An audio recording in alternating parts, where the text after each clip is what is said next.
يا أيها الذين آمنوا اتقوا الله ولتنظر نفس ما قدمت لغد واتقوا الله إن الله خبير بما تعملون. بسم الله الرحمن الرحيم. السلام عليكم ورحمة الله وبركاته.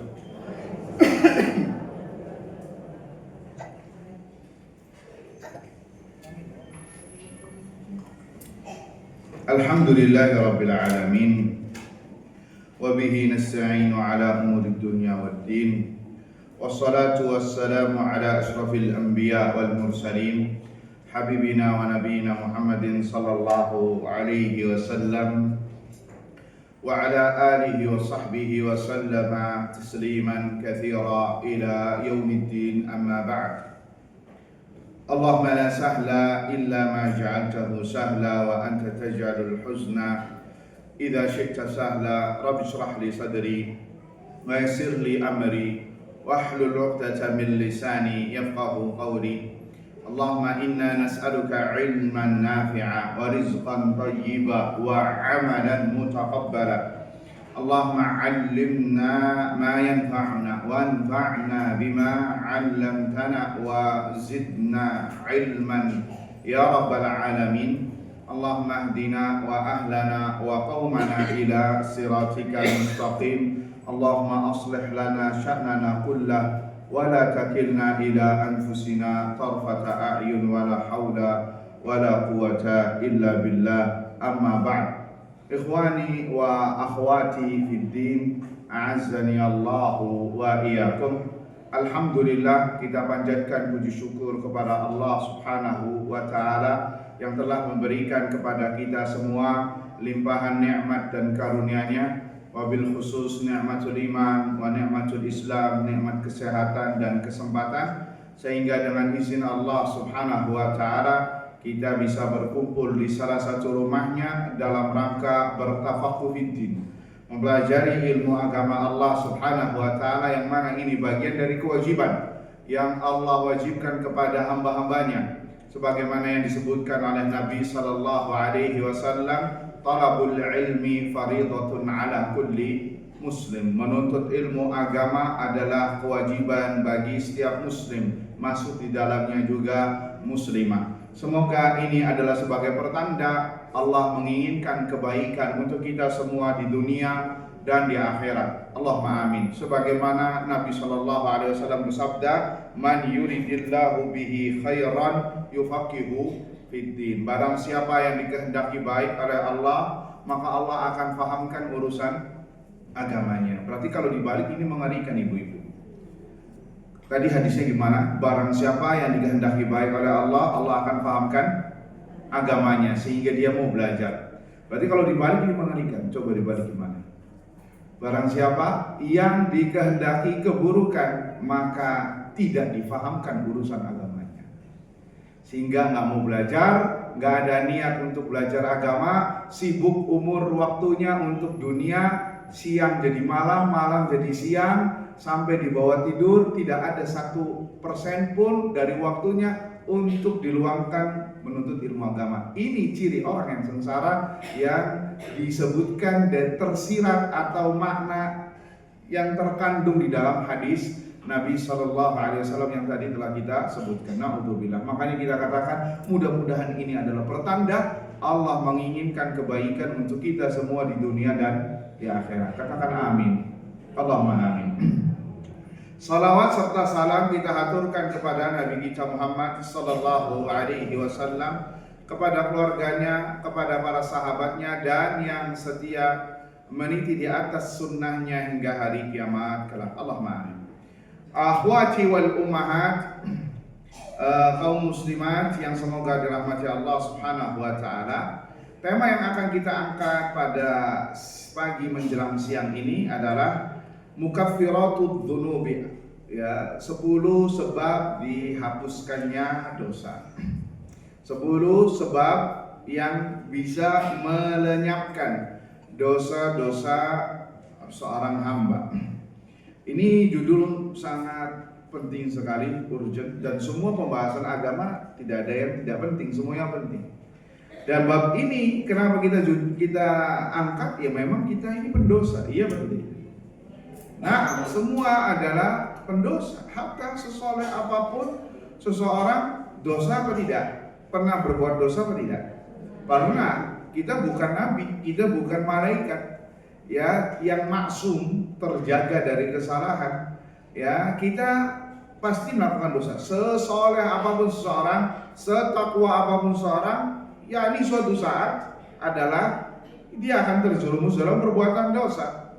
Dan itu yang disebutkan oleh Nabi SAW. Kullu bani adama khata wa khairul khata'ina tawwabun. Setiap manusia itu tempat salah dan dosa. Dan sebaik-baik orang yang berbuat dosa adalah yang bertaubat kepada Allah. Ini lihat, ini ada dua penggalan dari statement Nabi ini yang mulia. Ini perlu untuk kita berhenti sejenak. Setiap manusia tempat salah dan dosa. Ini bukan melegalkan perbuatan dosa, bukan. Tapi ingin mengkhabarkan memang tabiat manusia nggak maksum. Bisa dipahami. Tabiat manusia tidak maksum. Sesoleh apapun dia pasti melakukan kesalahan yang sengaja atau tidak, yang langsung atau tidak. Ini hukum asalnya. Namun bukan untuk melegalkan, hanya mengkhabarkan. Makanya Nabi SAW mengkhabarkan pada statement yang keduanya, wa khairul khata'ina tawabun. Setiap orang yang berbuat, dan sebaik-baik, lihat kalimat Nabi, sebaik-baik orang yang berbuat salah adalah yang meminta ampun kepada Allah, yang bertobat kepada Allah, yang ingin dosanya segera dihentikan, dihapuskan, beristighfar kepada Allah. Ini yang membedakan antara yang mukmin dengan yang tidak. Ini orang yang cerdas. Ini orang yang baik, yang menginginkan kebaikan dunia dan akhirat agar dosa-dosanya diampuni oleh Allah Azza wa Jalla. Dan ini perbedaan antara mukmin dan fajir. Mukmin apabila berbuat dosa ibarat gunung yang akan menimpanya. Berbeda dengan orang fajir, orang yang gemar melakukan dosa, ya, dia melakukan dosa itu seperti lalat yang hinggap ke hidungnya, kemudian ia usir begini saja. Ya, kalau orang zaman sekarang bilangnya watados, watak tak berdosa. Ya, wajah tak berdosa, tak tahu diri dan tak tahu malu. Nah ini coba makanya ibu koreksi, refleksi, dan apalagi saksi semuanya.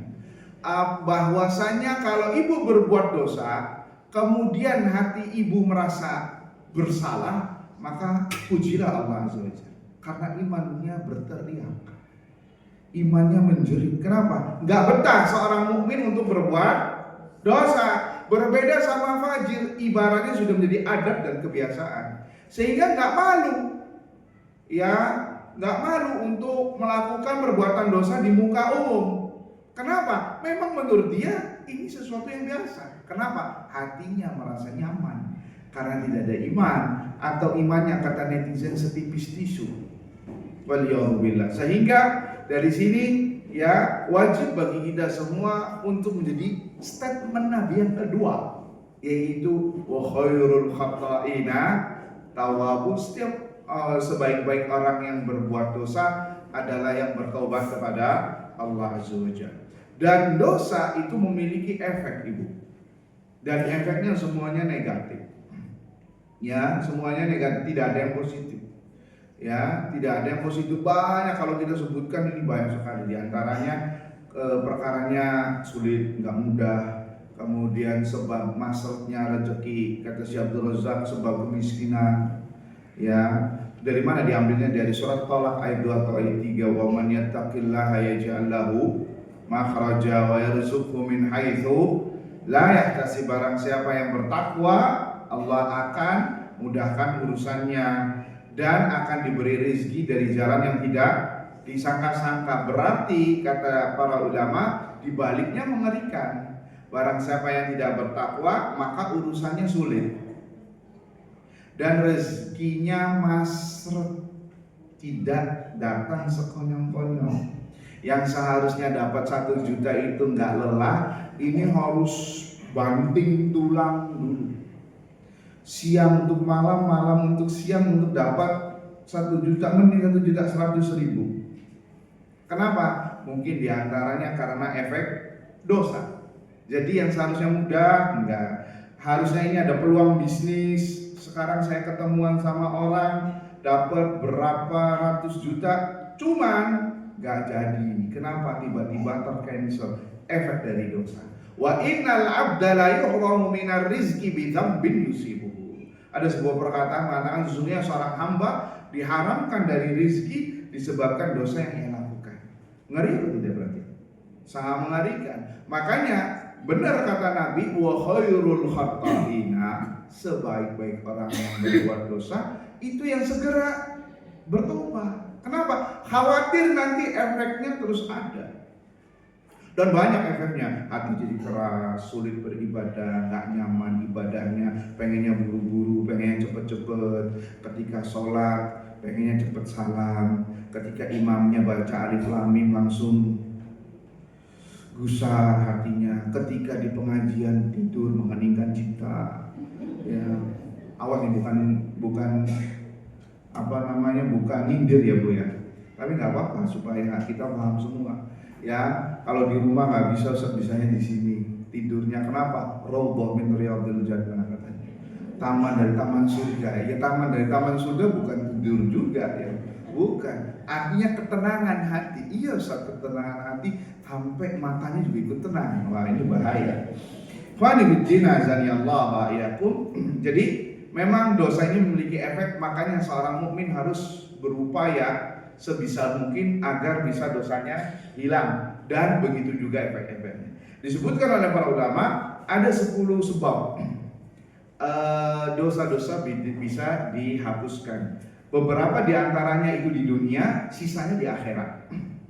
Sisanya di akhirat. Ini saya bawakan dari kitab Syarh Al-Wasiyah As-Sughra li Syekhul Islam Taimiyah yang disarah oleh Syekh Sulaiman bin Salimillah Ruhaili hafizahullahu ta'ala. Ya, Wasiyah Sughra, wasiat kecil punya Syekhul Islam Taimiyah, punya tipis segini, yang kemudian dijelaskan oleh Syekh Sulaiman Ruhaili hafizahullahu ta'ala.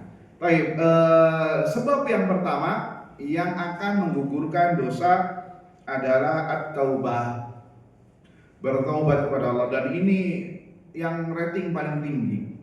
Seluruh dosa bisa diampuni termasuk syirik, jika dia bertaubat kepada Allah di dunia, ya, sebelum meninggal. Dosa kan Allah mengatakan innallaha la yaghfiru ayyushraka bihi wa yaghfiru ma duna dzalika liman yasha. Allah enggak ngampuni dosa syirik, Ustaz. Itu gimana? Itu bagi dia yang mati bawa dosa syirik dan belum bertaubat di dunia, maka Allah enggak ngampunin orang ini di akhirat. Jadi enggak kontras. Karena Allah mengatakan innallaha yaghfiru dzunuba jami'a. Sesungguhnya Allah mengampuni seluruh dosa, yakni apabila seorang hamba bertobat di dunia sebelum mati. Artinya dosanya enggak dibawa mati. Itu akan diampuni semua oleh Allah jika dia bertobat. Nah, kalau dibawa mati, itu dibawa kehendak Allah. Selain syirik, kalau syirik Allah sudah mengatakan wanti-wanti, saya enggak mau ngampuni. Tapi selain syirik, dibawa kehendak Allah. Jika berkenan, Allah akan ampuni dia, dan itu karunia dan rahmat Allah. Dan jika Allah berkenan untuk menghukumnya, itu sesuai keadilan Allah karena dia berbuat dosa. Makanya kita nggak boleh memvonis orang masuk surga atau masuk neraka, karena kita nggak tahu apakah si fulan ini dosanya nanti akan diampuni atau tidak, ya, atau akan mendapatkan satu dan lain hal, atau Allah akan menghukumi atau menghukumnya sesuai dosanya, dibersihkan dulu di akhirat. Naam, seorang muslim mukmin yang mati di atas tauhid, tidak berbuat syirik, tempat akhirnya surga. Namun kita nggak tahu apakah dia langsung masuk surga tanpa hisab dan tanpa azab, atau mampir dulu ke neraka. Makanya Ahlus Sunnati wal Jamaah mengatakan tidak boleh memvonis orang surga atau neraka, kecuali yang sudah disebutkan dalil secara personalnya, bisa dipahami. Gak boleh, ya, memvonis orang, mengatakan orang di surga atau di neraka, kecuali yang disebutkan dalil. Yang disebutkan dalil seperti Abu Bakar di surga, Umar di surga, Utsman di surga, Ali di surga, Talha di surga, Abdurrahman bin Auf di surga, sahabat-sahabat Nabi yang dijamin oleh Nabi masuk surga, maka kita katakan demikian. Ya, Bilal terompahnya di surga sebelum Bilalnya. Iya apa tidak? Ya, kemudian siapa Ukasyah yang masuk surga tanpa hisab dan tanpa azab. Ya, ini kita katakan. Yang di neraka, Firaun di neraka. Ya, Qarun di neraka, Abu Lahab di neraka, tabbat yada Abi Lahabin wa tab, sampai firman Allah, saya selana naram zat lahab, kelak dia akan masuk neraka. Maka kita katakan demikian. Ya, Qarun, Haman, Ubay bin Khalaf, dan pemuka-pemuka Quraisy, Abu Jahal, Amr bin Hisham. Maka kita katakan, selain dari itu yang tidak disebutkan dalil, maka tidak boleh mengatakan fulan di surga atau fulan di neraka, walaupun matinya mengerikan. Misalkan waktu matinya dalam keadaan maksiat atau matinya dalam keadaan sujud, nggak boleh kita kata, oh dia matinya sujud, ya, wow surga insya Allah. Dari mana ente tahu dia di surga? Ya, fulan matinya minum khamr Ustaz, wah dia calon neraka nih. Dari mana ente tahu dia masuk neraka? Apa alasan Anda mengatakan dia neraka? Bisa jadi Allah ampuni dosa-dosanya, ya enggak? Dan kita juga nggak tahu nih orang yang matinya lagi sujud, bisa jadi dia sholatnya ria, kita nggak tahu. Karena itu perkara batin, makanya kita serahkan perkaranya kepada Allah. Nggak boleh. Dan ini kesalahan orang-orang yang suka melayat nih ya, atau yang ketika melayat, ya dia mengatakan, ya mungkin dalam rangka untuk menghibur keluarga si mayit, udahlah nak, bapakmu ini di surga, nggak usah nangis. Aji, enak amat dia ngomongnya, ya luar biasa. Anak pengen tuh kayak gitu, ngomong kayak gitu. Ya harus ada dalilnya. Mana dalilnya bapak si fulan ini masuk surga, ngomongnya tanpa hisab dan tanpa azab. Yang lebih ajib lagi, saya pernah dengar waktu kecil ada tetangga yang meninggal. Ya niatnya sih baik ya, niatnya baik untuk menghibur keluarga si mayit. Dan udahlah nak, bapakmu ini sudah di surga bersama Rasulullah Sallallahu Alaihi Wasallam. Subhanallah, langsung diem tuh orang. Ya tujuannya baik, tapi ngarang indah Pak Bu. Ya ini nggak benar, ya nggak boleh. Wala taqfu ma laysa laka bihi ilm, inna sam'a wal basara wal fuada kullu ulaika kana anhu mas'ula. Ya, tidak boleh berkata tanpa ilmu. Ya, berkata masalah ini nggak ada ilmunya kita. Karena ini perkara gaib. Inna sam'a wal basara wal fuada kullu ulaika kana anhu mas'ula. Karena setiap perkataan, inna sama, pendengaran, penglihatan, dan hati akan dimintai pertanggungjawabannya di hadapan Allah Subhanahu wa Ta'ala. Jadi nggak boleh ya kita ngelos seperti itu. Tetapi bagaimana dong Ustaz? Pakai redaksi doa. Redaksi doa, semoga bapakmu ini masuk surga, semoga dosa-dosanya diampuni, iman dan Islamnya diterima, amal ibadahnya diterima, semoga husnul khotimah. Itu yang benar, jangan menjas, jangan ngasih berita karena kita nggak tahu ya apa tidak. Semoga hatta yang matinya lagi maksiat, selagi dia muslim, ya kita menghukumi secara zahir muslim, semoga Allah ampuni. Karena kita nggak tahu apa dalilnya. Dalilnya, antum pernah dengar nggak? Ada pezina dari Bani Israil masuk surga. Kenapa? Memberi air minum kepada anak anjing. Itu dia. Kita nggak tahu, mungkin dia punya amalia khusus. Allah. Dan juga orang yang soleh di mata kita nggak tahu, dia mungkin punya dosa yang Allah tidak diampuni di akhirat. Kita nggak tahu. Makanya dalam Islam tidak boleh mengatakan fulan syahid, fulan asyhid, asyhid fulan bin fulan. Meninggalnya mati syahid dia. Tapi boleh nggak melakobi syahid? Nggak boleh. Karena kita nggak tahu dia diterima nggak syahidnya. Sama kayak si fulan, ya seakan-akan dia mengatakan fulan ahlul jannah kalau kayak gitu. Karena orang yang mati syahid balasannya apa? Surga. Bisa dipahami. Ya ini kalau kita ngomongin ini panjang nih. Akhirnya keluar jalur dari bab ampunan dosa. Tapi nggak apa-apa kita singgung karena terus terang banyak pelanggaran dalam bab ini. Ya, terlalu emosional, terlalu dibawa perasaan sehingga kebanyakan orang ngelos dalam bab ini. Ya, ahlul jannah insya Allah katanya. Insya Allah surga nih orang ini. Lah, ajib ya ngomong kayak gitu. Enak banget, nggak ada remnya lagi. Baik, jadi sebab yang pertama adalah taubat. Ya, taubat mengampuni seluruh dosa dan pernah kita bahas kalau tidak salah di Bogor Bertauhid ya, masalah taubat. Syarat-syaratnya yang pertama berhenti dari perbuatan dosa, kemudian ikhlas karena Allah Azza wa Jal, kemudian yang ketiga menyesali perbuatannya, kemudian yang keempat berazam untuk tidak mengulanginya kembali, kemudian yang kelima bertobat pada waktunya. Waktu tobat ada dua, waktu khusus ini kita sebutin secara faedah ya, kalau enggak disebutkan di sini. Seperti bertobat pada waktunya, waktu tobat ada dua, waktu khusus dan waktu umum. Waktu khusus ketika nyawa di tenggorokan. Waktu umumnya ketika matahari terbit dari barat, maka itu adalah waktu taubat. Dan apabila dosanya berkaitan dengan hak manusia, maka wajib meminta maaf atau mengembalikan haknya. Hak dibagi dua, ada hak materi dan non materi. Kalau materi dikembalikan sambil minta maaf, ya, atau meminta maaf sudah cukup, tergantung orang yang memaafkannya. Kalau non materi wajib bagi dia untuk meminta maaf, ya, seperti ghibah, namimah, adu domba, fitnah dan yang semisal. Baik, ikhwani fiddin, azani Allah wa iyyakum. Sebab yang keberapa? Kedua. Sebab yang kedua adalah al-istighfar tanpa dibarengi dengan taubat. Al-istighfar.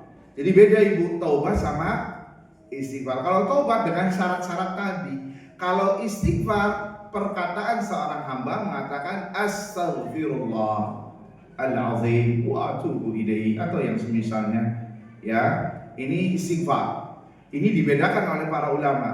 Apa bedanya istighfar sama taubat? Kalau istighfar hanya lisan yang mengatakan, tapi faedah atau tidak faedahnya, bermanfaat atau tidak bermanfaat tergantung dari hatinya. Sebagian orang ada yang dari rasa takut, yang bertakut kepada Allah, akhirnya lahirlah kalimat istighfar. Ada sebagian orang yang istighfarnya istighfar sambal, hanya di lisan saja. Istighfarnya orang-orang kadzdzab, pendusta, astagfirullah, tapi bukan dari hati. Emang sudah ada perbedaan antara istighfar dengan taubat? Ada, perbedaannya dua. Yang pertama, taubat memiliki waktu, sedangkan istighfar tidak memiliki waktu. Taubat memiliki waktu limit, terbatas. Tadi telah kita sebutkan, ketika nyawa sudah di tenggorokan sama matahari terbit dari barat. Adapun istighfar tidak ada waktunya. Mau dia masih hidup atau udah mati, kalau ada yang beristighfar kepadanya sampai apa tidak? Sampai. Makanya Nabi mengatakan kepada orang yang lagi dimakamkan, kepada para sahabat, istaghfiru li akhikum. Beristighfarlah untuk saudara kalian. Nabi tidak mengatakan bertobatlah kalian untuk saudaramu ini, tidak. Jadi kalau taubat tidak boleh kalau taubat memiliki waktu, kalau istighfar masih bisa walaupun orangnya sudah meninggal lewat anaknya. Makanya Nabi mengatakan waladin salihin yad'u lahu, seorang anak yang saleh yang mendoakan kebaikan untuk orang tuanya. Di antara doa kebaikan adalah memintakan ampunan. Kemudian yang kedua, di antara perbedaan taubat dan istighfar, taubat tidak boleh diwakilkan, hanya pelakunya yang mengatakan. Paham? Dan ketika masih hidup. Adapun istighfar bisa dari dirinya, bisa diwakilkan sama orang lain. Bisa diwakilkan dari orang lain. Seperti tadi ya, doanya orang-orang hidup kepada orang yang sudah meninggal. Kemudian doanya malaikat, istighfarnya malaikat kepada orang yang duduk setelah sholat. Ya, apabila malaikat mengatakan Allahumma ighfir lahu warhamhu, ya, sampai dia berdiri. Makanya Bu, kalau ingin dosanya diampuni tanpa lelah setelah sholat, jangan langsung bangun, zikir dulu terus. Kenapa? Selagi Ibu masih duduk, berdiri, berzikir, malaikat akan mengatakan Allahumma ighfir lahu, Allahumma arhamhu. Ya Allah, ampunilah dia, ya Allah, rahmatilah dia. Dan doanya malaikat mustajab apa tidak? Mustajab. Nah, ini penting. Tapi perlu dibedakan, istighfar hanya dosa-dosa kecil dan meringankan dosa-dosa besar. Adapun dosa besar hanya taubat saja. Bisa dipahami? Ya, hanya taubat saja. Dan istighfar yang bermanfaat adalah istighfar yang lahir dari hati yang takut kepada Allah Azza wa Jalla. Hati yang takut dari Allah Azza wa Jalla. Tatkala seorang berbuat dosa, menyesal, kemudian ya Allah, astagfirullah, astagfirullah, maka ini yang bermanfaat. Maka ini yang bermanfaat. Baik. Sebab yang keberapa? Ketiga. Semuanya ada 10 Bu. Sabar ya, insyaallah. Yang ketiga adalah amal saleh. Amal saleh sebab diampuninya dosa. Ya, sebab diampuninya dosa. Dan amal saleh dinamakan dalam bahasa Arab adalah al-mumahhisat, yakni penghapus dosa. Karena Allah Azza wa Jalla mengatakan dalam surat Hud ayat 114, innal hasanati yudhibna as-sayyi'at, sesungguhnya kebaikan-kebaikan itu akan menggugurkan kesalahan-kesalahan dan dosa. Ya, kesalahan-kesalahan dan dosa. Dan kemudian juga nasihatnya Nabi kepada Mu'adz ibn Jabal, ittaqillaha haitsuma kunta wa atbi'is sayyi'atal hasanata tamhuha wa khaliqin nasa bi khuluqin hasan. Bertakwalah kepada Allah dimanapun Anda berada, kemudian iringilah kesalahan dengan kebaikan, niscaya kebaikan itu akan menggugurkan kesalahanmu. Ya, ini amal saleh. Ini korelasinya. Wa khaliqin nasa bi khuluqin hasan, dan pergaulilah manusia dengan akhlakmu yang baik. Ya, akhlakmu yang baik. Nah, korelasinya tadi yang di tengah-tengah statement Nabi, dan iringilah kesalahanmu dengan kebaikan, niscaya kebaikan tersebut akan menggugurkan dosa. Seluruh amal saleh, amal yang dianjurkan, disyariatkan, bukan amalan bid'ah, bukan. Amalan yang sesuai sunnah Nabi Sallallahu Alaihi Wasallam, maka akan menggugurkan dosa. Ya, sebagai contoh kasus, tentunya ini juga sama, hanya dosa-dosa kecil dan meringankan dosa-dosa besar. Sebagai contoh kasus, ada 2 muslim berwudu.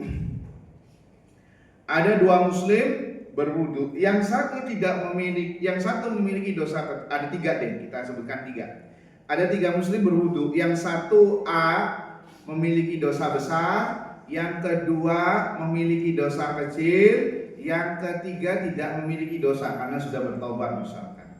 Maka amaliyah wudu ini memiliki kinerja berbeda-beda.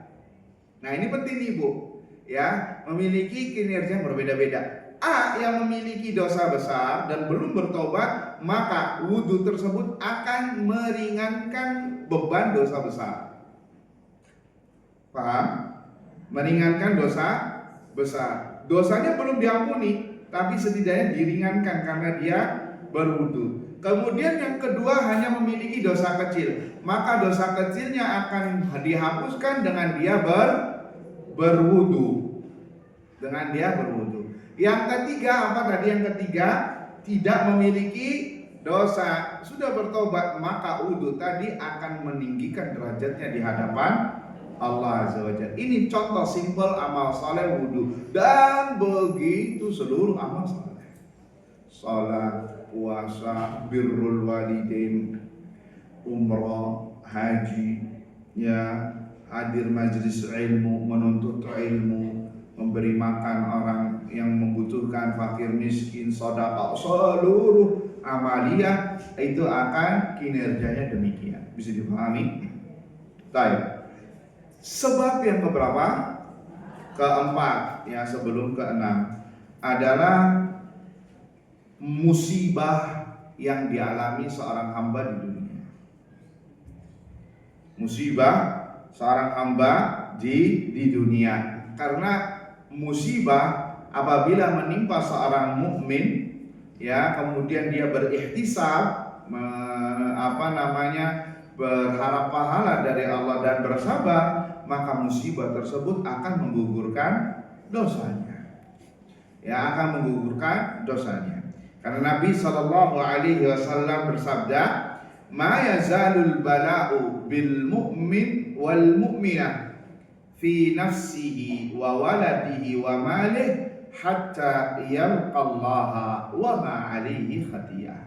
Dan senantiasa bala musibah itu menimpa seorang mukmin dan mukminah, entah itu pada dirinya sendiri, ya, atau kepada anaknya, atau kepada hartanya, sampai dia bertemu kepada Allah, bertemu dengan Allah, tidak memiliki dosa.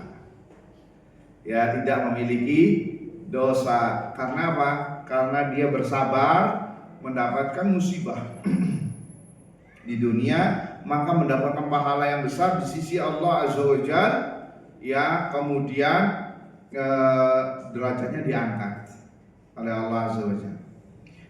Ini hadis diriwayatkan oleh Imam Tirmidzi dengan sanad yang sahih.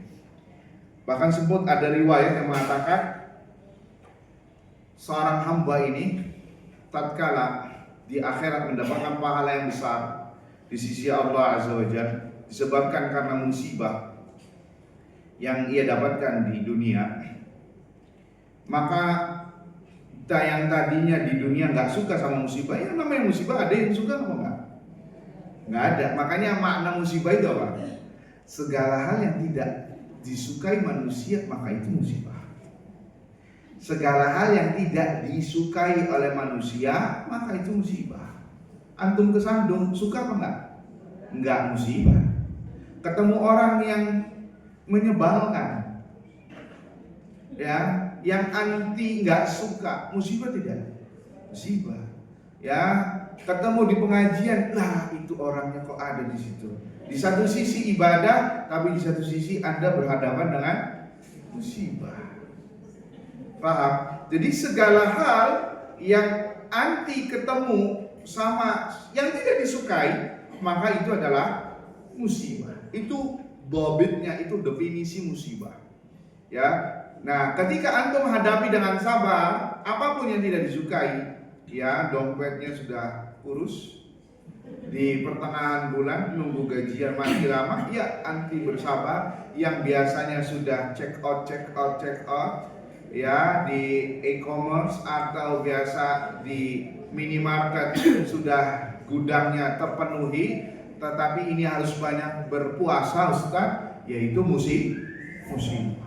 Makanya ibadah puasa pun disebutnya musibah. Kenapa? Orang nggak boleh makan dan nggak boleh minum, karena makan dan minum sangat disukai oleh manusia. Apalagi sampai sekarang ada istilah kulineran, wisata kuliner. Ya, ibadah puasa sangat dibenci sama manusia dari satu zatnya. Iya apa tidak? Makanya pahalanya puasa sama dengan pahala orang yang bersabar, unlimited, non kuota. Awas, bukan pakai internet. Ya, innama yuwaffas sabiruna ajrahum bighairi hisab. Sesungguhnya pahala orang yang bersabar unlimited. Sama pahala puasa juga. Kenapa? Dia menahan makan dan menahan minum, menahan syahwatnya yang pada zatnya itu memang musibah yang disukai oleh manusia. Makanya antum lihat banyak orang yang sholat bisa, Ya, sedekah bisa, tapi puasa itu orang-orang tertentu. Apalagi besok disuruh puasa. Aduh, Ustaz, puasa Muharram nggak bisa ngopi ya. Ya nggak bisa, aduh anak punya janji lagi, arisan ibu-ibu lagi. Pas, aduh nggak enak. Apalagi kalau arisannya di rumah si ibu fulana, kue-kuenya enak, masih saya puasa Ustaz. Kalau saya bawa pulang ya dimakan anak cucu. Ya ini godaannya memang demikian. Sampai di mana lagi kok masalah arisan?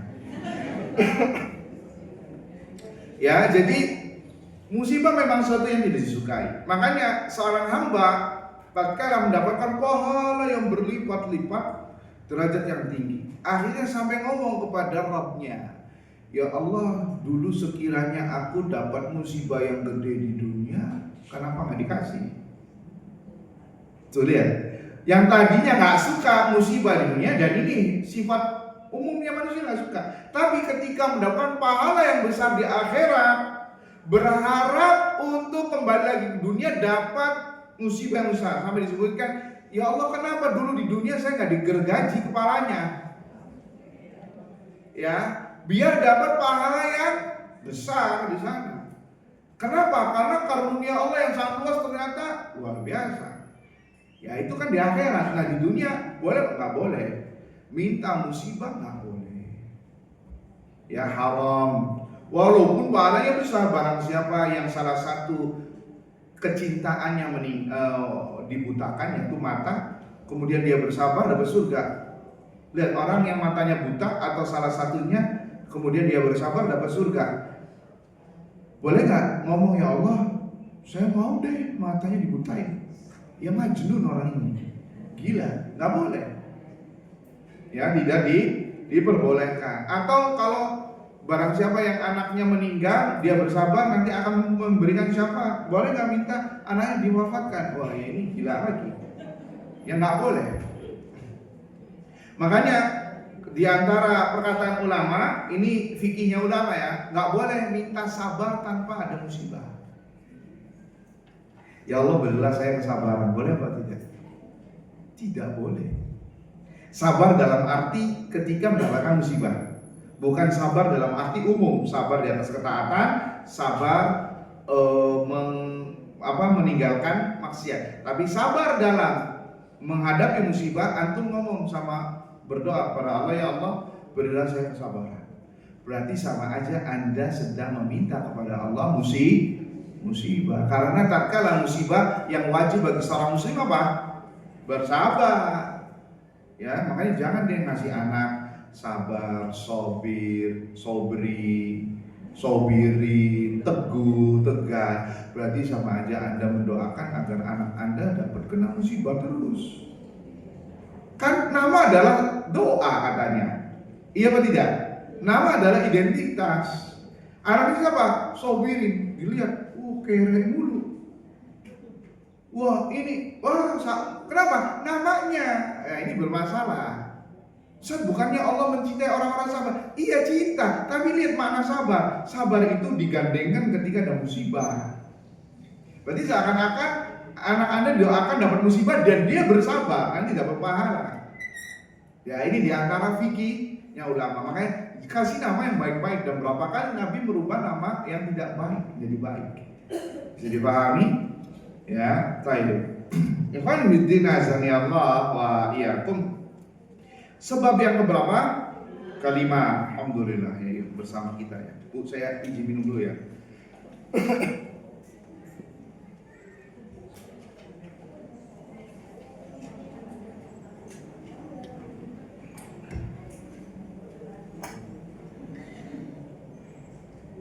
Sebab yang kelima, ya, tadi 1 sampai 3 itu adalah perbuatan hamba. 1 sampai 3 itu adalah perbuatan yang diminta oleh hamba, yaitu bertobat, beristighfar, dan beramal saleh. Adapun yang keempat, naam di dunia, tapi nggak boleh diminta musibah. Yang keempat itu di dunia, namun tidak boleh diminta. Makanya ada dalam teka-teki fikih itu sebutkan amalan yang pahalanya besar tapi nggak boleh diminta, itu musibah. Ya makanya jangan meminta kematian ketika dapat musibah, nggak boleh. Ya kan banyak tuh orang yang gitu. Ketika orang tuanya meninggal, ya Allah kenapa nggak saya saja yang dicabut? Ya, kenapa nggak saya aja yang meninggal? Nah nggak boleh ya kayak gini. Ya ini namanya niyaha, meratapi mayit, dan meratapi mayit, si mayit akan diazab oleh Allah disebabkan karena ratapan keluarganya kepadanya. Nah, innal mayyita mu'adzabun biniyahi ahlihilah, atau kama qala Nabi sallallahu alaihi wasallam. Sesungguhnya mayit itu akan diazab disebabkan ratapan keluarganya kepadanya. Ratapan dibagi dua, ada ratapan perbuatan, ada ratapan ucapan. Ratapan perbuatan seperti merobek-robek baju, kantong, menampar-nampar pipi, teriak-teriak histeris, ya, satu gang, satu RT kedengaran, ya, kemudian memukul-mukulkan ke tembok, artinya itu perbuatan. Adapun ucapan seperti tadi, ya, seperti mengatakan, ya Allah, kenapa sih engkau ngasih musibah ini terus kepada kami? Ini waliyadzubillah, kalimat kufur. Ya Allah, kenapa engkau begitu kejam? Waliyadzubillah. Makanya dulu tahun 99 ya, ini kita nggak mengatakan masalah lagunya, ada lagu yang dikoreksi sama kaum muslimin pada saat itu yang berjudul Takdir Memang Kejam. Ini jelas haram. Kita nggak mengatakan lagu memang jelas haram, tapi lirikannya juga atau judulnya sudah menghina Islam dan menghina masalah rukun iman yang ke berapa? Ke-6, rukun iman kepada takdir. Ini nggak boleh menghujat Allah Subhanahu wa Ta'ala, dan ini bagian dari niyaha, dan niyaha termasuk perbuatan kekufuran, kufur kecil. Ya, baik. Sebab yang ke-5 adalah syafaat, dan ini di akhirat. Syafaat, ya, yakni syafaat ahlu sunnati wal jamaah meyakini bahwasannya seorang mukmin di akhirat ya bisa mendapatkan syafaat. Lihat perkataan kita, bisa mendapatkan syafaat. Artinya tidak semua orang dapat. Ada yang dapat, ada yang tidak. Ya, ada yang dapat dan ada yang tidak. Syafaat-syafaat yang khusus, privilege kata orang sekarang. Apa itu syafaat? Yakni seorang meminta kebaikan untuk orang lain. Yang meminta kepada Allah kebaikan untuk orang lain. Yang dimaksud syafaat di sini adalah syafaat bagi para pendosa agar Allah mengampuni mereka, agar Allah mengampuni mereka. Dengan syarat dua, Allah meridhoi mereka terlebih dahulu. Allah memberikan izin kepada yang memberi syafaat. Kemudian yang kedua, Allah meridhoi orang-orang yang akan mendapatkan syafaat, menerima syafaat. Dan Allah tidak ridho kecuali yang bertauhid. Yang bertauhid, yang syirik dapat apa tidak? Orang yang berbuat syirik, yang musyrik dapat apa tidak? Tidak dapat kecuali Abu Thalib saja, paman Nabi SAW, dan itu pun tidak dikeluarkan dari neraka, akan tetapi diringankan azabnya. Ya, disebutkan hadis riwayat Bukhari dari jalan Abu Hurairah radhiyallahu anhu, Nabi ditanya tentang pamannya Abu Thalib yang selama ini membacking beliau, dakwah beliau dari gangguan orang Quraisy. Ya, dikatakan laula ana lakana fid darkil asfali minan nar. Sekiranya bukan karena syafaatku, maka dia berada di kerak api neraka terbawah, yang paling bawah. Kemudian fayuj'al fi dhahdahin min narin yaghli minhu dimaguhu. Dia akan ditaruh di tungku api, pakai sendal dari api, otaknya mendidih. Dan itu seringan-ringannya azab bagi penduduk neraka. Cuman orang yang merasakannya, dia mengatakan ini yang paling terparah. Dan itu hanya khusus privilege untuk Abu Thalib saja, musyrik yang dapat syafaat. Adapun selain Abu Thalib tidak mendapatkan syafaat jika dia musyrik. Syaratnya apa? Muslim bertauhid, mukmin. Nah, apabila seorang mukmin bertauhid melakukan dosa, maka ada harapan untuk mendapatkan syafaat, tapi tidak ada jaminan. Kita nggak tahu. Tidak ada jaminan. Dan syafaat, entah itu syafaat Nabi Sallallahu Alaihi Wasallam atau syafaat selainnya. Ya, syafaat Nabi SAW atau syafaat lainnya. Syafaat Nabi banyak ya, seperti syafaatul uzma yang besar, dan ini khusus untuk Nabi SAW ya, yang mana mensyafaat seluruh manusia dari kalangan Bani Adam semuanya, yang mana di padang mahsyar ketika itu manusia terkatung-katung ya, matahari dijengkalkan 1-2 mil, semua manusia tenggelam sesuai dengan amal salehnya, dengan keringatnya. Maka kemudian dibukalah pengadilan Allah Azza wa Jalla lewat syafaatnya Nabi SAW. Ketika itu manusia mendatangi satu-satu, dari Nabi Adam, Nabi Nuh, Nabi Ibrahim, Nabi Musa, Nabi Isa, sampai datang kepada Nabi Muhammad. Semuanya mengatakan, nafsi saya lagi mikirin diri saya sendiri, saya ini bakal selamat atau tidak. Allah sedang murka sama saya karena sebuah dosa. Jadi pada saat itu manusia sangat mengagungkan dosa yang ia lakukan di dunia. Khawatir dengan dosa itu Allah murka. Dan para nabi pun mengatakan demikian, kecuali Nabi Muhammad SAW. Pas Nabi SAW tanya, ya isfa' lana, ya hai Rasulullah, tolong syafaat untuk kami seluruh manusia. Ini maqam mahmud, ya, maqam yang terpuji kepada dari Nabi kita Sallallahu Alaihi Wasallam yang Allah janjikan pada beliau. Maka kata Nabi SAW, ana, ya saya akan mensyafaatkan itu, saya akan mensyafaatkan. Kemudian beliau sujud dengan sujud yang lama, ya, dengan pujian-pujian yang Allah ilhamkan kepada beliau. Kemudian dikatakan kepada Nabi Muhammad, ya Muhammad irfa rasak wasal tuqa wa qul tusma wasfa' tusyaffa.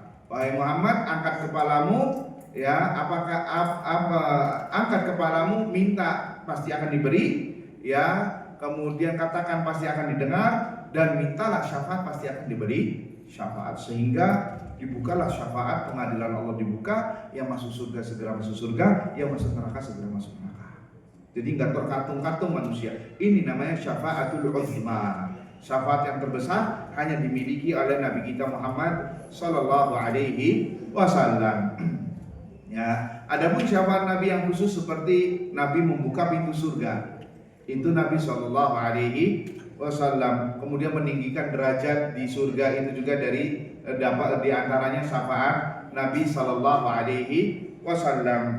Dan manusia yang lain dari hamba-hamba Allah yang saleh, dari kalangan malaikat, dari kalangan para nabi, dari kalangan orang-orang saleh, juga bisa mendapatkan syafaat tentunya dengan izin Allah Subhanahu wa Ta'ala. Termasuk seperti asyahid, orang yang mati syahid, itu diberi syafaat, akan diberikan wewenang dari Allah Azza wa Jalla untuk memberikan syafaatnya berapa? 70 orang dari keluarganya. Disebutkan dalam hadis Nabi SAW, li syahidi indallahi sittu khisal. Orang yang mati syahid di sisi Allah ada 6 privilege untuk dia, keistimewaan. Yang pertama, yughfar lahu fi awwali daf'atin min damih, akan diampuni dosa-dosanya di awal tetesan darah yang muncul ketika kematian. Kemudian yura maq'aduhu minal jannah, dilihatkan kedudukannya di surga, tempat duduknya di surga. Kemudian yang ketiga, wa yujaru min azabil qabr, akan dijauhkan dari azab kubur. Kemudian yang keempat, wa ya'man minal faza'il akbar, akan diamankan dari kegoncangan yang besar pada hari kiamat, ketakutan, karena seluruh manusia itu takut kecuali mereka yang dapat pilihan dari Allah. Kemudian yang kelima, benar yang kelima ya, wa yudha'u ala ra'sihi tajul waqar, akan diberikan mahkota, ya, mahkota al-waqar, kehormatan, kewibawaan. Al-yaqutatu minha khairun minad dunya wa ma fiha, yang mana satu berliannya saja itu lebih baik daripada dunia dan seisinya. Kemudian wa yuzawwaju 72 zawjah minal huril 'ain, dinikahkan dengan 72 ya bidadari dari surga. Kemudian yang terakhir, wa yushfa' fi 70 min aqaribihi, wa yashfa'u fi sab'ina min aqaribi. Dia akan mendapatkan privilege untuk memberi syafaat kepada 70 orang dari aqaribnya, karib kerabatnya. Hadis riwayat Tirmidzi dengan sanad yang hasan, Jadi ada sebagian dari umat Nabi SAW yang mendapatkan privilege untuk memberikan syafaat, yaitu adalah mereka-mereka yang amalannya khusus waktu di dunia, seperti orang yang mati syahid, seperti orang-orang saleh juga pada umumnya. Disebutkan orang-orang saleh ya. Sebentar, hadisnya mana tadi? Warawal Imam Ahmad fi Musnad dengan sanad yang sahih. Mana ya? Nah, orang-orang saleh pada umumnya akan memberi syafaat kepada manusia yang lain. Dikatakan kepada seorang pada hari kiamat, ya fulan, wahai fulan, qum fashfa, bangkit dan berilah syafaat. Fayaqumur rajul, maka seorang akan mensyafaat satu qabilah. Satu qabilah itu satu marga gitu ya. Kalau dalam Batak misalkan apa tuh? Kan ada tuh marga apa tidak? Tahu ya? Qabilah itu nama belakang keluarga, ya. Wa yaqumur rajulu fa yashfa' li ahli bait. Ada seorang yang mensyafaat hanya untuk satu keluarga. Kalau tadi qabilah itu kumpulan keluarga tapi masih satu marga. Kemudian wa yashfa' lirrajuli wa lirrajulain, ada orang yang ngasih syafaatnya cuma untuk satu atau dua orang. Ala qadri amalihi, sesuai dengan kadar amal solehnya di dunia. Ini hadis diriwayatkan oleh Imam Ibnu Khuzaimah di dalam kitab Tauhid dengan sanad yang sahih. Bahkan orang-orang soleh nanti yang berhasil melewati sirat akan masuk surga, nanti akan merasa kehilangan dengan orang-orang yang dulu jadi temannya di dunia. Ya, disebutkan dalam hadis Bukhari dan Muslim, tatkala anna nabiyya qala fil mu'minina alladziina yajtazuna as-sirat. Nabi SAW sedang menceritakan mukmin yang berhasil melewati sirat. Semoga kita semua bisa melewati sirat. Katakan amin. Yang mana dipasang di punggung neraka jahanam, yang lebih tipis dari rambut, lebih tajam dari pedang, dan lebih licin dan gelap. Apa kata Nabi SAW? Wa idza ra'au annahum qad najaw, tatkala mereka semua telah berhasil melewati sirat, mereka berkata, Rabbana ikhwanuna kanu yusalluna ma'ana wa yasumuna ma'ana wa ya'maluna ma'ana. Ya Rabb kami, mana saudara-saudara kami yang dulu sholat bersama kami berjamaah, yang sholatnya bareng, puasanya bareng, amal salehnya bareng waktu di dunia, ngajinya bareng di majelis ta'lim. Loh kok nggak ngeliat nih di surga? Kemana ya Rabb? Nah, ini fadilah orang yang bisa bergaul dengan orang saleh. Akhirnya disingkaplah dia lagi ngejungkel di neraka, lagi dibakar, lagi tenggelam. Ada yang tenggelam selutut, ada yang tenggelam seperut, ada yang semuanya tenggelam. Ya, masuk ke neraka. Akhirnya ya mereka meminta syafaat kepada Allah Azza wa Jalla. Ya Allah, ya Rabbana, sesungguhnya kebahagiaan kami tidak menjadi sempurna sampai kami melihat saudara kami ikut bersama kami di surga. Allahu Akbar. Ini barokahnya bergaul dengan orang soleh. Jangan malah dijauhi. Sebagian kita mah Ustaz jangan sama dia sedikit-sedikit pakai dalil. Gak enak. Kita lagi enak-enak belanja, ayo sholat dulu, digebah-gebah terus. Ayo nih azan sholat, udah deh jangan sama dia, risih. Iya enggak? Dijauhi orang yang soleh itu. Justru ini yang akan kita berharap kepada Allah. Mudah-mudahan dari ribuan atau banyaknya teman yang kita anggap saleh, itu yang mudah-mudahan bisa menolong. Kita nggak tahu. Sekarang kita masuk surga, masuk neraka, tahu apa tidak?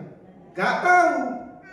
Bukan malah dijauhi, dikucilkan. Dan kita sih jalannya sama yang sefrekuensi aja, yang setipe. Tipenya apa? Nanti deh sholatnya, kalau gibah nggak ada yang negur. Gak enak kalau ada si fulan. Apa? Kita gak bisa gibah, gak bisa ngomongin orang habis goreng ikan, goreng tetangga kan itu asyik, Ustaz. Ini gak ada, kalau ada dia gak mau ikut, gak mau hadir. Jangan dijauhi, justru barangkali dari teman-teman yang kita anggap saleh itu bisa nanti apa? Menjadi tempat syafaat nanti. Orang yang bisa ngasih syafaat. Akhirnya orang ini, cerita hadisnya panjang, disuruh sama Allah, pergilah anda ke neraka, ambil temanmu tadi yang lagi diazab, kemudian dipindahkan ke surga. Allah Ustaz. Khairuddin azani Allah ya. Makanya disebutkan idhabu faman wajadtum fi qalbihi mithqala dinarin min iman fa akhrijuh. Coba kamu tengok ke neraka, lihat teman-temanmu yang masih ada imannya, ambil dia. Ambil dia. Ya, ini ada juga pernyataan kepada malaikat. Nah, pernyataannya, dari mana malaikat bisa tahu ini yang mukmin, ini yang tidak? Hah? Ada pertanyaan Ibu, tapi nggak ada hadiahnya.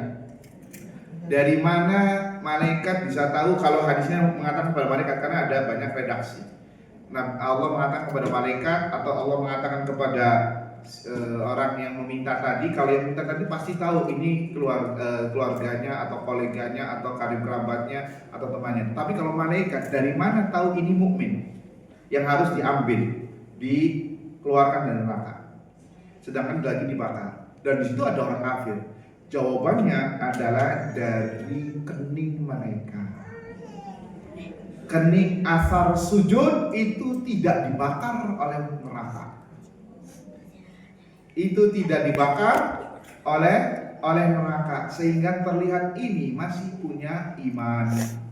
Yang mana kata Allah, orang yang masih memiliki iman yang kecil itu yang segera dikeluarkan. Allah Akbar. Kalau cerita ini ngeri ya Bu ya, tapi membuat kita semakin motivasi untuk beramal, jangan sampai terlalu dalam terhadap dunia. Baik, sebab yang keberapa? Keenam ya. Sebab keenam di antara mendapatkan ampunan Allah Subhanahu wa taala adalah rahmat Allah dan ampunan tanpa sebab. Dan itu juga privilege.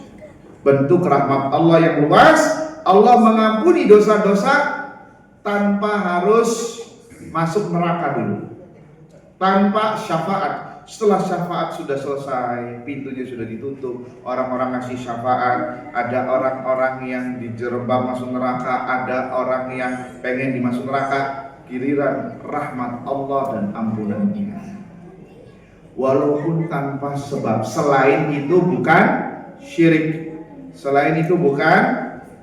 syirik, ya. Apa dalilnya? Dalilnya adalah hadis yang diriwayatkan oleh Al-Imam Al-Bukhari dan Imam Muslim. Nabi sallallahu alaihi wasallam bersabda, "Innallaha yudni al-mu'mina yaumal qiyamah." Sungguhnya Allah mendekat kepada seorang mukmin pada hari kiamat. Wa yadau alaihi kanafah wa yasturuhu, dan kemudian Allah menempatkan di sampingnya dan memberikan batasan sitar sehingga tidak diketahui oleh orang lain, aibnya nggak terkuak. Karena ada beberapa orang yang diajak dialog sama Allah, Allah singkap aibnya, Allah bongkar, waliyahumillah. Dan ada yang ditutupi sama Allah. Akhirnya Allah ngajak dialog sama orang ini. Aja'arifu dzambaka.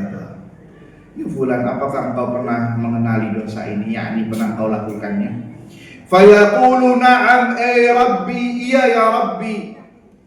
Hatta idza qarrarahu bi dhunubihi. Semua dosa yang disebutin. Enggak ada yang luput dari pengadilan Allah SWT.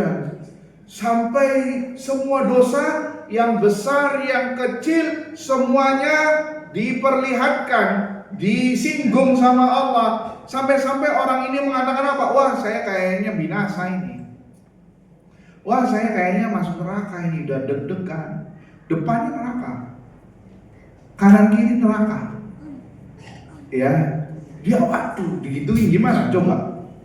Ya, kalau dia sudah deg-degan luar biasa, dia mengatakan apa? Allah mengatakan kepada hamba ini, satartuha alaika fid dunya. Aku tutup aibmu waktu di dunia. Wa ana aghfiruha al-yawm. Dan sekarang aku ampuni dosa-dosamu. Allahu Akbar. Oh, merinding ini ya. Yang tadinya H2C, harap-harap cemas, kaget, takut, wah masuk neraka. Tahu-tahu Allah mengatakan, aku ampuni dosamu sekarang. Allah Akbar. Yang tadinya takut, merasa tamak, akhirnya, ya Allah, itu baru sebagian dosa yang disebutkan, kata para ulama. Saya punya dosa lain ya Rabbi, kok belum disebut juga? Yang tadinya takut berasa menjadi tamak, ingin mendapatkan ampunan Allah Subhanahu wa ta'ala. Allah Akbar. Ini luar biasanya tentang luasnya ampunan Allah Subhanahu wa ta'ala. Disebutkan dalam hadis lain, wa yudabir rajuli yawmal qiyamah minal mu'minina al-muwahhidin. Akan didatangkan seorang dari kalangan kaum mukminin muwahhid yang bertauhid pada hari kiamat, fayuqal i'ridu 'alaihi sighara dhunubihi. Coba paparkan dosa-dosa kecilnya dulu. Akhirnya semuanya dipaparkan dari dosa-dosa kecilnya. Wa yuhabba'u anhu kibaruha. Dan yang besarnya belum disingkap, belum dipaparin, baru yang kecilnya dulu. Fayuqal amilta yauma kadza wa kadza. Bukankah engkau telah mengamalkan dosa ini pada waktu ini dan pada waktu itu, pada hari ini dan pada waktu itu? Maka orang tersebut mengatakan iya dan iya. Ya pasti tidak berdusta, karena nggak bisa berdusta. Wa huwa muqirrun la yunkir. Dia mengiyakannya dan tidak mengingkarinya. Wa huwa musyfiqun minal qiba. Dan orang ini sudah deg-degan. Ini baru dosa kecil, belum lagi dengan dosa-dosa besar yang ia bawa dari dunia dan dia belum bertobat. Maka dikatakan kepada orang tersebut, dan ini dihisab, a'tuhu makana kulli sayyi'atin amalaha hasana. Coba ganti keburukan-keburukan dosa ini dijadikan sebagian kebaikan-kebaikan sekarang. Artinya apa? Allah hapus dosa-dosa kecilnya menjadi kebaikan-kebaikan. Dan ini bentuk rahmat Allah Subhanahu wa ta'ala. Yang tadinya deg-degan, dia mau apa? Dia menjadi tamak sekarang. Ya Rabbi, innani dzunuban ma araha. Ya Rabbi, saya memiliki dosa yang lain, tapi kok belum dipaparin di sini. Yang tadinya takut menjadi apa? Tamak, luar biasa, ingin rakus yakni ingin mendapatkan rahmat, ampunan Allah Azza wa Jalla. Ini undur, lihat bagaimana luasnya ampunan Allah Subhanahu wa ta'ala kepada seorang hamba, ya. Dan Nabi SAW ketika menyebutkan ini sampai tersenyum terlihat gigi taringnya. Ya, kenapa? Karena saking besarnya rahmat Allah kepada seorang hamba, ya. Semoga kita semua mendapatkan rahmat Allah, ya, di dunia dan di akhirat. Dan dengan rahmat kita bisa masuk surga dan diampuni dosa-dosanya. Dan tentunya ini bagi sebagian ulama mengatakan ini dikhususkan bagi mereka yang dosanya nggak terang-terangan. Ya, nggak terang-terangan, karena di sini dikatakan satartuha alaika di dunia. Aku tutup aib-aibmu di dunia. Artinya apa? Dia melakukannya tidak di depan umum. Ya, walaupun ada dosa-dosa lain yang kalau dilakukan sembunyi-sembunyi juga bahaya. Artinya seorang mukmin tatkala berbuat dosa, kemudian ada rasa takut yang berlebihan, maka ini ada pertimbangan khusus nanti di hadapan Allah Subhanahu wa taala. Pembahasan masalah ini sangat panjang sekali, disebutkan oleh ulama bagaimana mengkompromikan antara hadis yang mengatakan kita nggak boleh terang-terangan, tapi di satu sisi ada dosa yang apabila dilakukan sendirian itu akan menghancurkan seluruh amalannya. Ini pembahasannya dalam ya, nanti insya Allah pada suatu saat nanti kita bisa bahas kembali. Kemudian yang keberapa ya ikhwah? Yang ke 7, tadi ke 8 ya. Khilaf ulama ini ya. Nih ya, yang pertama apa? Taubat. Yang kedua istighfar. Yang ketiga amal soleh. Yang keempat musibah. Yang kelima syafaat. Yang keenam rahmat Allah dan ampunannya. Berarti sekarang yang ke-7. Masya Allah, luar biasa. Luar biasa 100 semuanya. Dapat rahmat Allah mudah-mudahan ya. Tuh lihat, pakai kalimat apa? Mudah, bukan kalimat pengkhabaran. Tapi yang ke-7, kok di sini langsung ke-8 ya? Ke-7, sebentar. Ke-7-nya mana ini? Sebentar Ibu. Kelima syafaat, kemudian keenam rahmat Allah dan ampunannya. Kemudian ke-7 sebentar. Takutnya masanya nggak awas. Ayo, ke-7 adalah nyembil itu paling bawah nih. Yang ke-7 doaul mukminin, doanya orang-orang beriman. Ya, doanya orang-orang beriman. Doanya orang-orang beriman itu malaikat akan mengatakan amin walaka bil mithl, dan bagimu yang setimpal. Ya, tatkala seorang mukmin mendoakan saudaranya inda dhahril ghaib, ketika di belakang yakni tanpa diketahui orang yang didoakan, maka malaikat akan mengatakan amin. Semoga amin artinya ya Allah kabulkanlah dan bagimu doa yang semisal. Makanya jangan bakhil-bakhil, doain kebaikan untuk saudaranya, maka malaikat akan mengaminkan dan mendapatkan doa yang semisal sebagaimana yang disebutkan dalam sebuah hadis.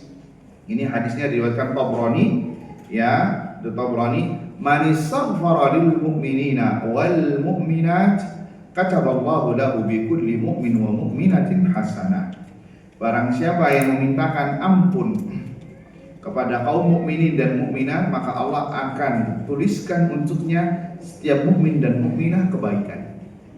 Walaupun ini hadisnya sekali lagi diperdebatkan oleh para ulama, dan kata Syekh Al-Albani rahimahullahu ta'ala, dan lihatlah perkataan Syekh Al-Albani tidak disebutkan. Artinya ini dijadikan perdebatan, tapi bisa dijadikan sebagai iktibar, mudah-mudahan yang mendapatkan ampunan. Kemudian ini bisa terrealisasi dari doanya seorang mukmin tatkala mensolati jenazah. Ya, karena sholat jenazah dibutuhkan nggak sama si jenazah? Dibutuhkan, karena isinya apa? Doa seorang mukmin, dan yang hidupnya pun dapat pahala yang besar, butuh di sisi Allah Azza wa Jalla.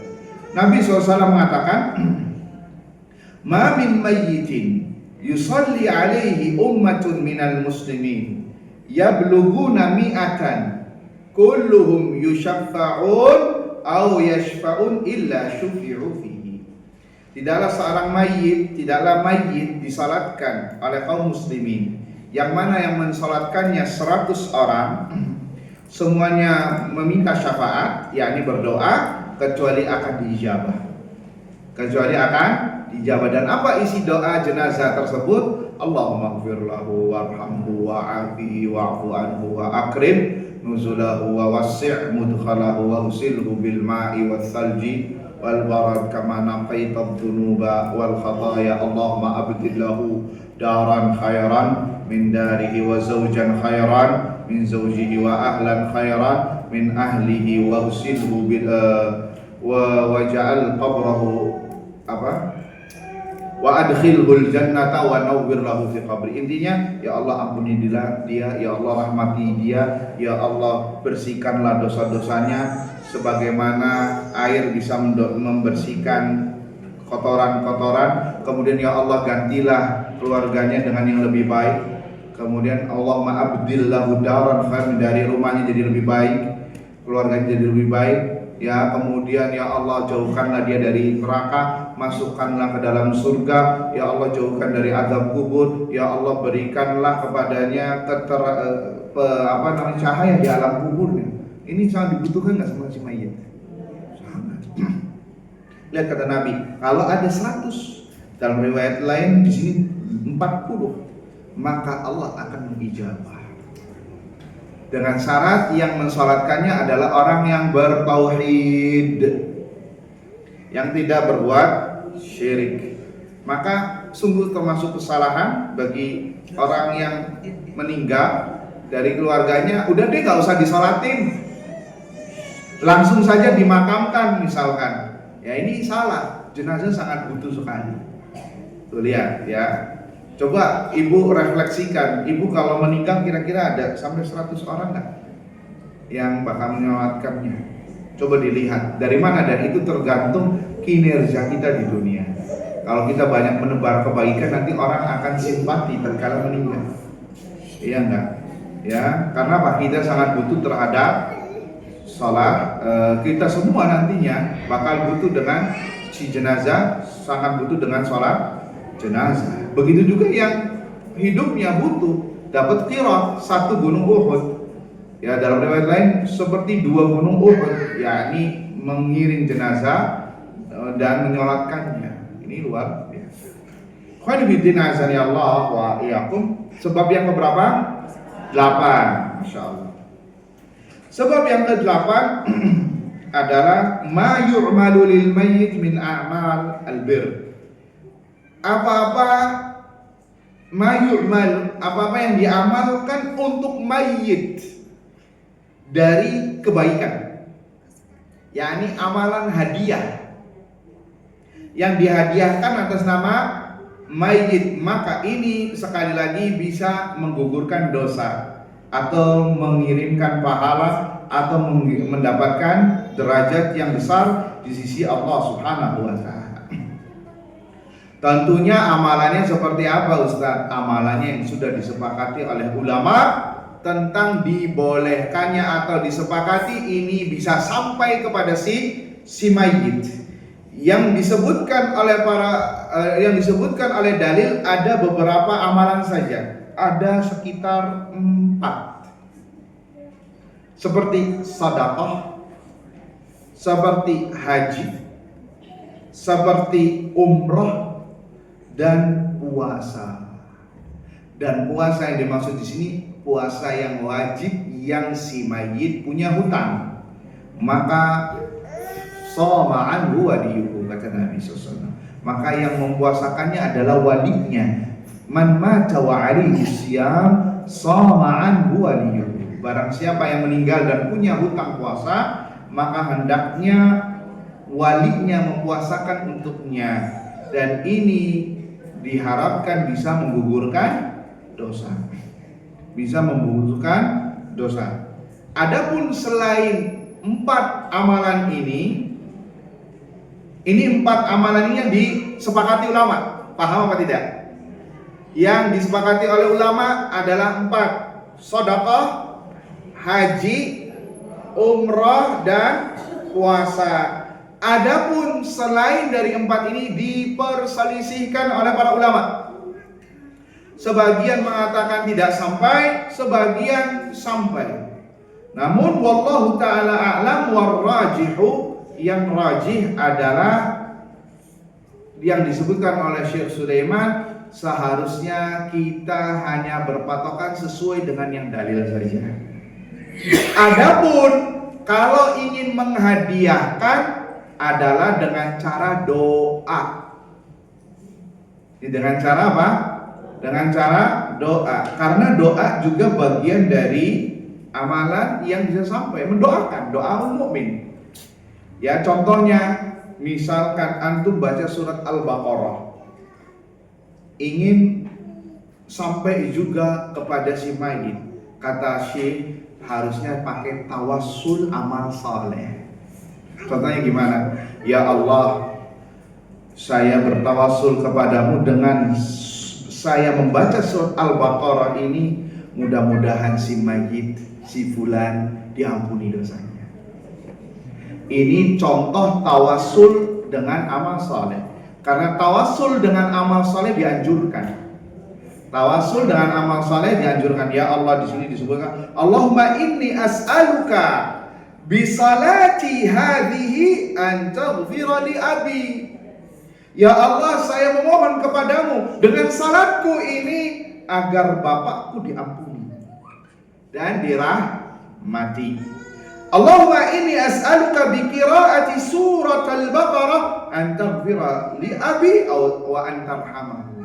Ya Allah, saya memohon kepadamu dengan saya membaca surat Al-Baqarah ini agar kiranya bapakku diampuni dan dirahmati. Ini yang benar. Tawassul dengan amal saleh agar orang yang dituju itu mendapatkan dan itu bisa sampai. Adapun yang diperselisihkan seperti mengirimkan bacaan Al-Fatihah atau ini memang terjadi khilaf. Warrajihu wallahu ta'ala alam, tidak pernah dicontohkan oleh Nabi SAW dan para sahabatnya. Seharusnya seorang muslim harus memfokuskan sesuai dengan apa yang disebutkan oleh dalil dari Al-Quran dan dari sunnah Nabi SAW. Baik, yang kesembilan sebelum yang terakhir adalah ma yahsul fil qabri lil mu'min min dhaghah wal fitnah wal raw'ah.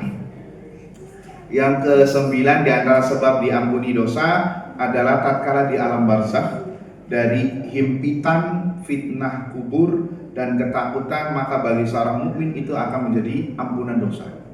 Akan menjadi ampunan dosa, dan seluruh manusia akan difitnah di kubur, yakni dengan pertanyaan 3 malaikat, fa innakum tuftanuna fi kuburikum, karena kalian akan terfitnah nanti, yakni mendapatkan ujian di kuburan kalian. Maka apa yang didapatkan dari dhaghah, himpitan, semua orang akan kena, kemudian fitnah dan ketakutan, maka itu mudah-mudahan akan menggugurkan dosa, Yang terakhir, ayyuhal akhwat, hadani Allah wa iyyakum, adalah kengerian pada hari kiamat. Kengerian pada hari kiamat dan kesulitan-kesulitannya, maka itu juga akan menggugurkan dosa.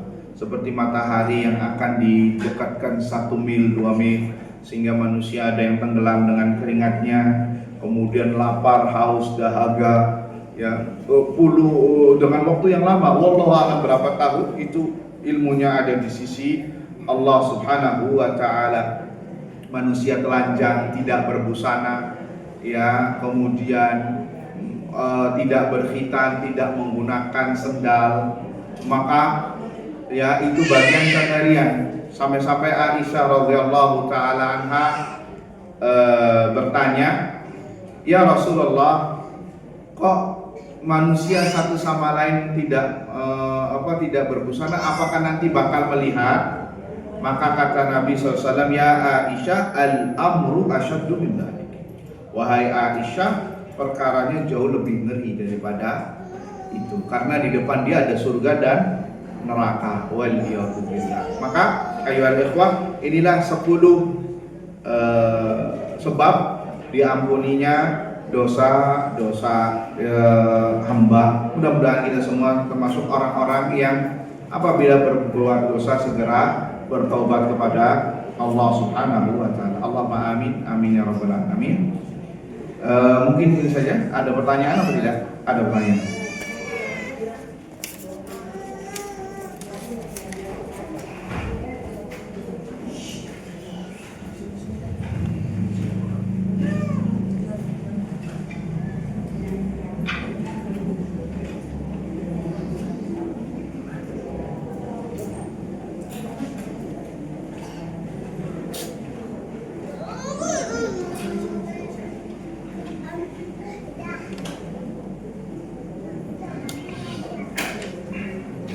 Izin bertanya Ustaz, apakah yang wafat di Madinah akan otomatis mendapatkan syafaat Nabi SAW? Jazakallahu khair. Mudah-mudahan demikian mendapatkan syafaat jika yang meninggalnya adalah seorang muslim, mukmin dan bertauhid. Karena dalam sebuah hadis disebutkan barang siapa yang menginginkan mati di Madinah maka lakukanlah.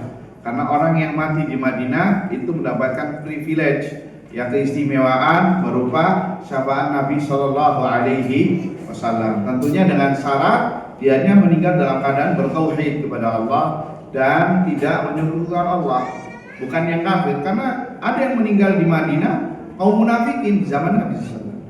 Ya, maka ada keistimewaan. Adapun yang meninggal di Mekah tidak ada keistimewaan. Yang meninggal di Mekah tidak ada keistimewaan kecuali kalau dia meninggal dalam keadaan umroh, dalam keadaan berihram haji, ya maka ini dalam keadaan beramal saleh. Tapi secara zat yang meninggal di Mekah tidak ada keistimewaan. Yang meninggal di Madinah itu ada keistimewaan. Wallahu a'lam. Kalau orang tua sudah tidak menanggung lagi untuk anak laki-laki yang sudah balik, sedangkan anak masih sekolah lagi, apa orang tua tidak berdosa? Syukran jazakallahu khair. Tergantung. Kalau memang orang tuanya sudah mulai tidak mampu karena sudah faktor usia, ya, atau mungkin karena pas-pasan, ya, ini ya mudah-mudahan dimaafkan, ya. Ini mudah-mudahan dimaafkan. Tetapi kalau masih mampu, masih punya materi, maka itu bagian dari kewajiban orang tua, ya, sampai anaknya bisa mandiri, Wallahu taala alam bissawab. Wal afu minkum atas kepanjangan waktu, ya. Semoga bermanfaat untuk kita semua dan semoga kita termasuk orang-orang yang diampuni oleh Allah Subhanahu wa taala. Allahumma amin amin ya rabbal alamin. Kita tutup dengan doa kafaratul majlis. Subhanakallahumma wa bihamdika asyhadu an la ilaha illa anta astaghfiruka wa atubu ilaik. Wassalamualaikum warahmatullahi wabarakatuh.